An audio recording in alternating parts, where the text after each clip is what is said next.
لأنني لن أشترك في هذه الانتخابات، فالوطن أهم من كل ذلك.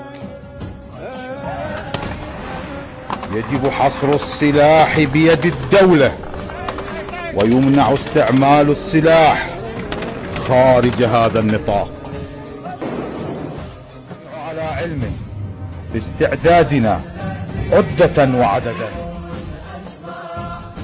وبالأمس خرجنا لطلب الوحدة والإصلاح، وسنخرج إن اقتضت المصلحة كما عهدونا أول مرة، وإن عادوا عدنا.